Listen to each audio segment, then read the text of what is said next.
आणि आता राज्यासह देशातल्या काही महत्त्वाच्या बातम्यांचा वेगवान आढावा घेऊयात 25 मिनिटात 50 बातम्या। गुजरातमधल्या विध्वंसानंतर आता बिपरजॉय राजस्थानच्या दिशेने सरकले, त्यामुळे गुजरातशिवाय आणखी 4 राज्यांमध्ये या चक्रीवादळाचा परिणाम दिसून येणार आहे। पुढचे 4 दिवस राजस्थान, पंजाब, हरियाणा, नवी दिल्ली आणि उत्तर प्रदेशच्या काही भागाला मुसळधार पावसाचा इशारा हवामान विभागानं दिला आहे।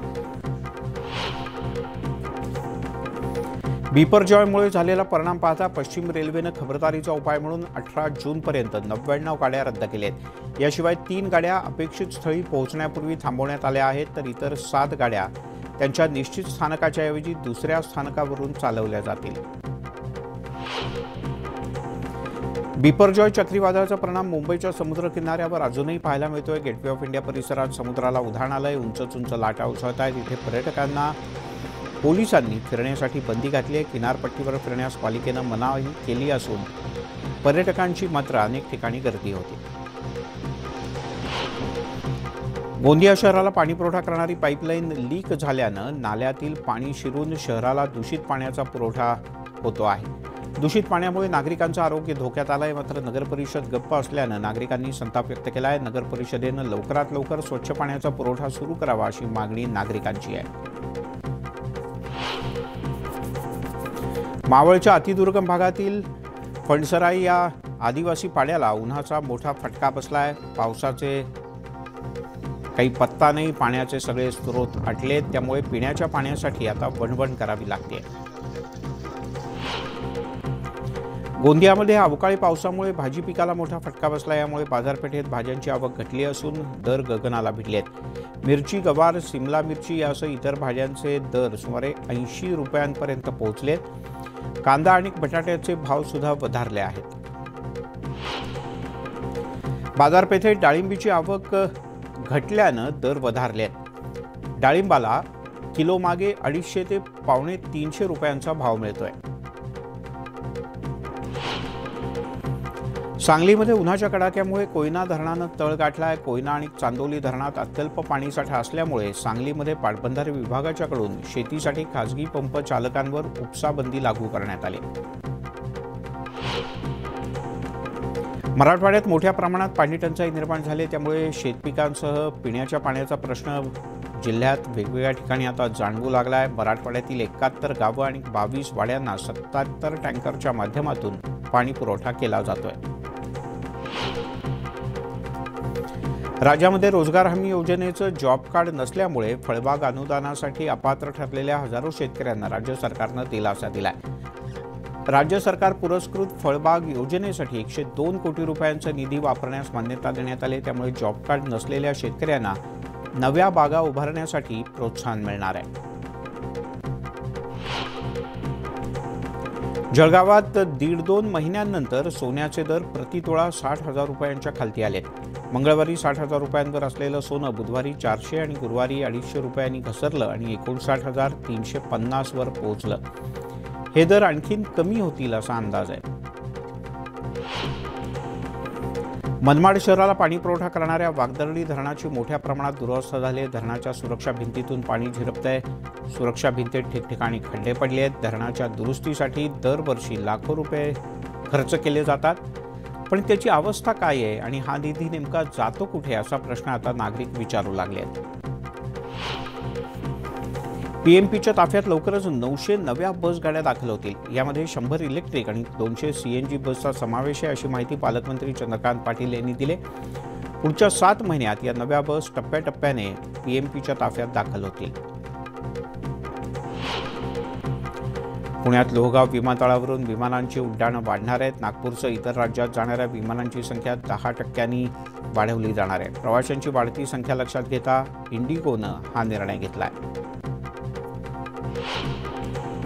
ठाणे महानगरपालिकेनं मालमत्ता करात दिलेल्या सवलतीचा मोठा फायदा पालिकेला झाला आहे। पहिल्या 3 महिन्यात 253 कोटी 86 लाखांचं उत्पन्न तिजोरीत जमा झालंय। दरम्यान 30 जूनपर्यंत कर भरणाऱ्यांना मालमत्ता करात 10% सूट देण्यात आली। मुख्यमंत्री एकनाथ शिंदे आज पिंपरी चिंचवडच्या दौऱ्यावर आहेत। पिंपरी चिंचवडमधील शासन आपल्या दारी या कार्यक्रमाला मुख्यमंत्री हजेरी लावतील, त्यामुळे भाजप शिवसेना युती शक्ती प्रदर्शन करणार असून शिवसेना भाजपचे अनेक बडे नेते सुद्धा इथे हजेरी लावतील। उपमुख्यमंत्री देवेंद्र फडणवीस आज धाराशिव जिल्ह्याच्या दौऱ्यावर आहेत। आपल्या धाराशिव जिल्ह्याची सुरुवात ते तुळजाभवानीच्या दर्शनानं करतील। यासाठी इथे काही विशेष व्यवस्था सुद्धा करण्यात आली आहे। कृष्णा खोऱ्यातून मिळणाऱ्या पाण्याची फडणवीस पाहणी करतील। सोलापूर तुळजापूर रेल्वे कामाचा सुद्धा ते आढावा घेणार आहेत। काँग्रेसच्या कोर कमिटीची आज एक महत्त्वाची बैठक होते। आगामी लोकसभा निवडणुकीच्या पार्श्वभूमीवर या बैठकीला महत्त्व आहे। या बैठकीत जागा वाटपावर चर्चा होईल। पहिल्या टप्प्यात 28 जागांची चाचपणी केली जाणार आहे। राष्ट्रवादी काँग्रेसचे अध्यक्ष शरद पवार हे आज जळगाव जिल्ह्याच्या दौऱ्यावर आहेत। ते अंमळनेर इथे एका मेळाव्याला हजेरी लावतील। त्यामुळे शहरातील आकाशवाणी चौकात असलेल्या राष्ट्रवादी काँग्रेसच्या कार्यालयाबाहेर शरद पवार यांच्या स्वागताचे मोठाले बॅनर लावण्यात आले आहेत। शरद पवार जळगावमध्ये दाखल झाले। यावेळी कार्यकर्त्यांनी त्यांचं जंगी स्वागत केलं। आकाशवाणी चौकात ढोल ताशांच्या गजरात फटाक्यांची आतषबाजी करत जोरदार घोषणाबाजी करण्यात आली।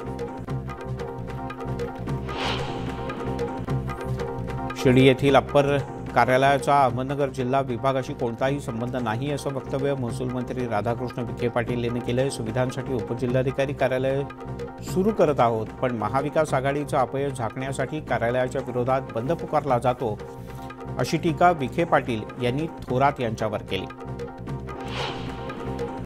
शेतकऱ्यांच्या प्रश्नावरून राष्ट्रवादीचे नेते धनंजय मुंडे यांनी कृषी मंत्री अब्दुल सत्तार यांना पत्र लिहिलंय। बोगस बियाणं, चढ्या भावानं विक्री, खत बियाणांची साठेबाजी हे सगळं रोखण्यासाठी विविध प्रकारच्या उपाययोजना तातडीनं करा, अशी मागणी धनंजय मुंडे यांनी केली आहे। राष्ट्रवादी काँग्रेसचे नेते नवाब मलिक यांच्या जामीन अर्जावर मुंबई उच्च न्यायालयात आज सुनावणी होणार आहे। मलिक गेल्या वर्षभरापासून किडनीच्या विकारावरच्या उपचारांकरता कुर्ल्यातल्या एका खासगी रुग्णालयात दाखल आहेत। मलिक यांच्या तब्येतीबद्दल नव्यानं दाखल वैद्यकीय अहवालावर ईडी आपली भूमिका कोर्टात सादर करेल। केंद्रीय मंत्री रामदास आठवले यांनी रेणापुरातील अत्याचारग्रस्त कुटुंबाची भेट घेतली। यानंतर झालेल्या पत्रकार परिषदेत त्यांनी पोलिसांच्या कारवाईवरून ताशेरे ओढले आहेत। गृहमंत्र्यांना पत्र लिहून तक्रार करणार असल्याचंही आठवले यांनी नमूद केलं आणि दोषी अधिकाऱ्यांवर बडतर्फीची कारवाई करावी अशी मागणी केली। अहमदनगरमधील भाजपचे सरचिटणीस सचिन पोटरे यांच्यावर राष्ट्रवादीच्या कार्यकर्त्यांनी हल्ला केला। या हल्ल्यात सचिन यांच्या मुलाला सुद्धा मारहाण करण्यात आली। या प्रकरणी कर्जत पोलीस स्थानकात गुन्हा दाखल करण्यात आला। जालन्यामध्ये वाळू माफियांच्या 2 गटामध्ये तुफान राडा झाला। हमनाबादमध्ये गिरिजा नदीपात्रात हा राडा झाला। हाणामारी पाहून महसूल विभागाच्या कर्मचाऱ्यांनी इथून पळ काढला। दरम्यान या प्रकरणी पोलिसात 7 ते 8 जणांच्या विरोधात गुन्हा दाखल करण्यात आलाय। बारामतीजवळ भिगावमध्ये भरधाव कारनं टेम्पोला जोरदार धडक दिली।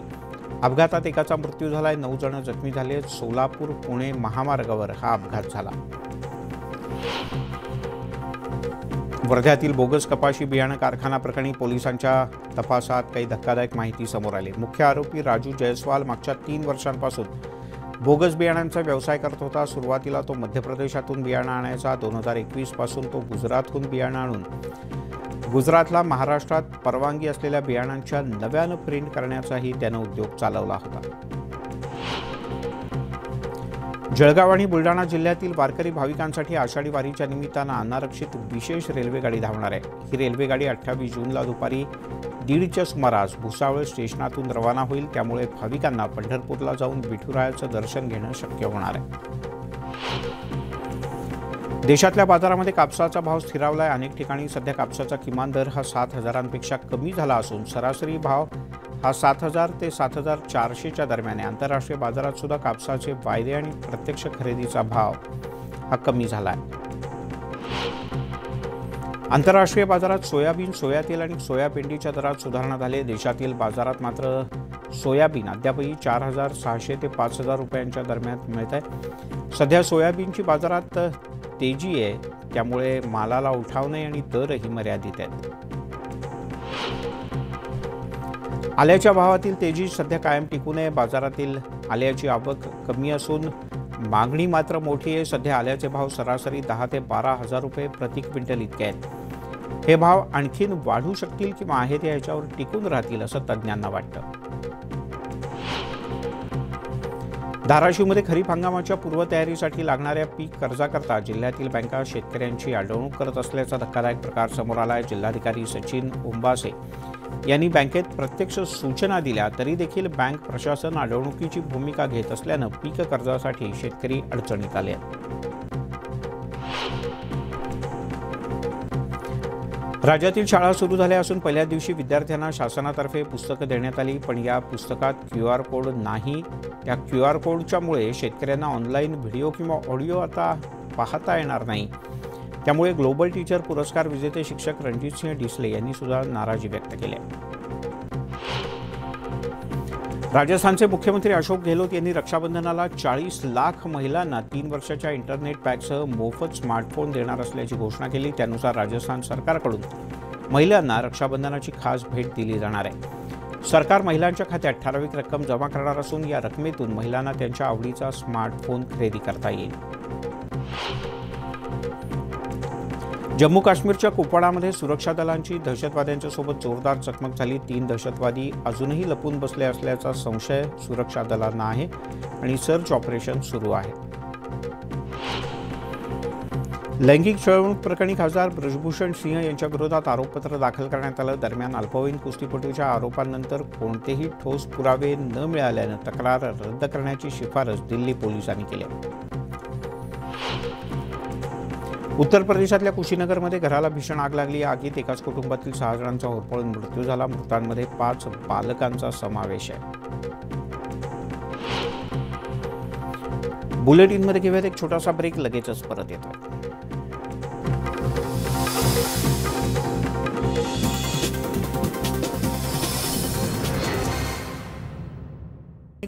वरवंड्यामध्ये या पालख्यांचा आज अनुक्रमे मुक्काम असेल। दरम्यान न्यू अंबिका कला केंद्राच्या माध्यमातून दौंडमधल्या वखारीत एक अनोखा उपक्रम आयोजित करण्यात येतो। अन्नदानासह मनोरंजनाच्या कार्यक्रमाची मेजवानी इथे वारकऱ्यांसाठी असते।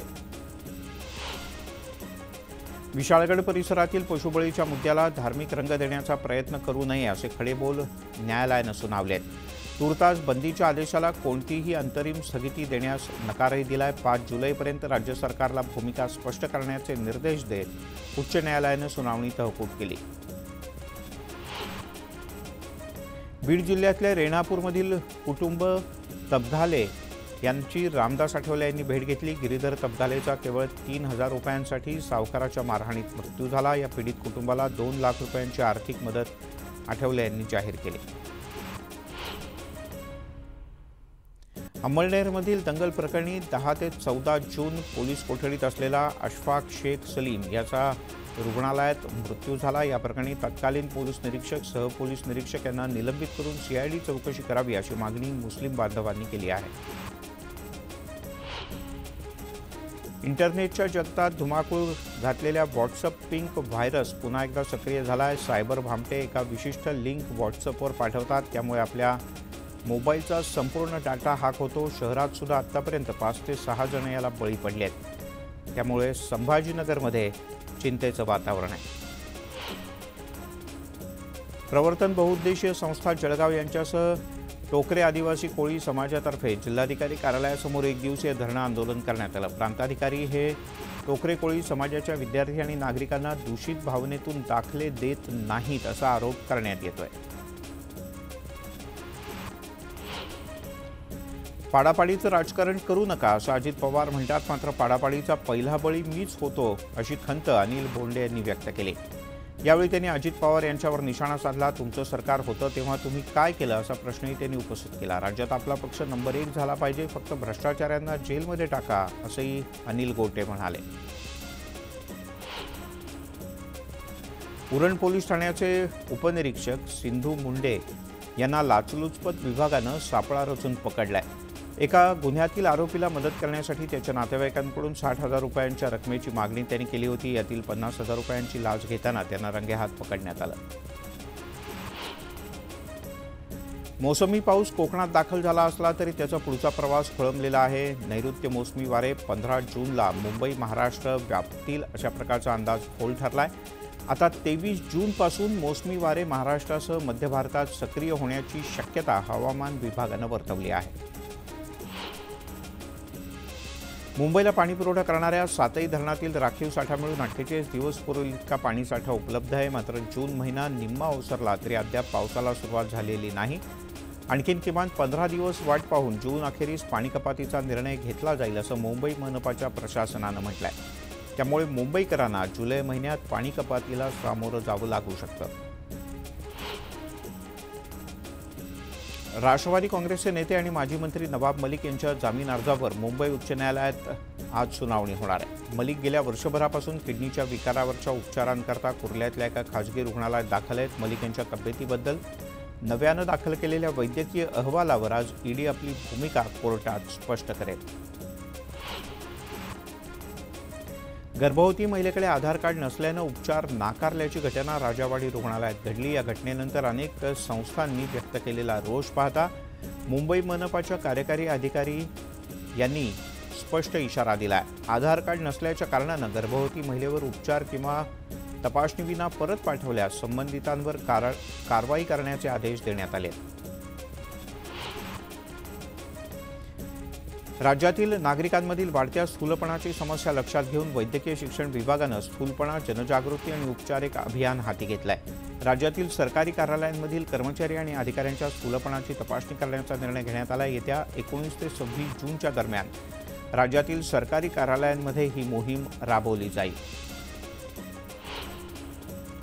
महाराष्ट्र क्रिकेट असोसिएशनच्या वतीने पुणे इथे आयोजित महाराष्ट्र प्रीमियर लीगचा उद्घाटन सोहळा आणि शुभारंभाचा सामना पुणे इथल्या गहुंजे मैदानात पार पडला.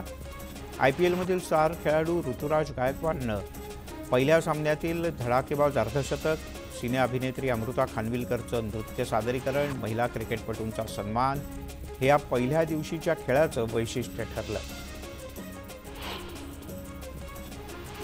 वसईच्या कामण परिसरात कायदा सुव्यवस्थेचे धिंडवडे निघालेत. एकाच दिवशी दुपारी जावयानं सासऱ्यावर चाकून हल्ला केला. यानंतर रात्री त्यांच्या घरावर गोळीबार झाल्याची घटना समोर आली.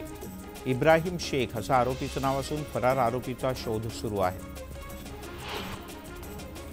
गोंदियामध्ये सर्व शासकीय आणि अशासकीय कार्यालयात हेल्मेट सक्ती करण्यात आली. या हेल्मेट सक्तीचं पालन न करणाऱ्या कर्मचारी आणि नागरिकांना आता दंड भरावा लागणार आहे. मुंबईमध्ये नो हॉकिंग डे मोहिमेच्या दरम्यान विनाकारण हॉर्न वाजवणाऱ्या 2116 चालकांवर कारवाई करण्यात आली. या मोहिमेला नागरिकांनी मोठा प्रतिसाद दिला. मुंबईसह राज्यातील पुणे, नाशिक, नागपूर आणि अमरावती महापालिका क्षेत्रातील 11वी ऑनलाईन प्रवेशाची सर्वसाधारण गुणवत्ता यादी जाहीर झाली. यात काही सुधारणा असल्यास 2 दिवसात त्या केल्या जातील. पहिली गुणवत्ता यादी ही 19 जूनला जाहीर केली जाईल. मुख्यमंत्री एकनाथ शिंदे आणि उपमुख्यमंत्री देवेंद्र फडणवीस यांनीच युतीमधला वाद मिटवलाय. युती धर्माचं पालन करण्याचं मुख्यमंत्री आणि उपमुख्यमंत्र्यांनी दोन्ही पक्षातल्या नेत्यांना समज दिल्याचं कळतंय. खासदार श्रीकांत शिंदे यांच्या कल्याण डोंबिवली मतदारसंघात स्थानिक भाजप नेत्यांनी केलेल्या वक्तव्यांनी शिवसेना विरुद्ध भाजप असा वाद निर्माण झाला होता.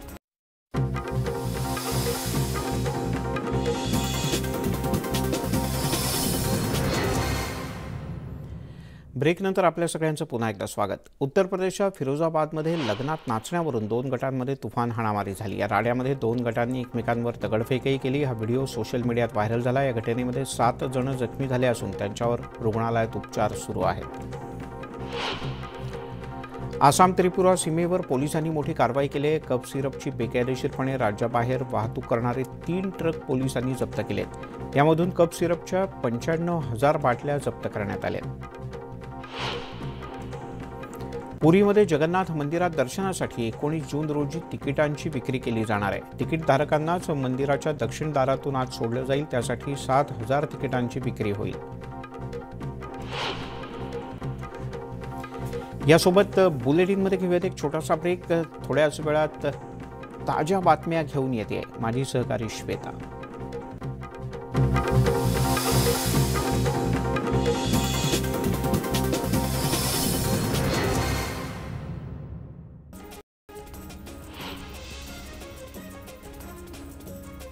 गुलाबराव पाटील आणि शरद पवार यांनी एकाच रेल्वेमधून प्रवास केला.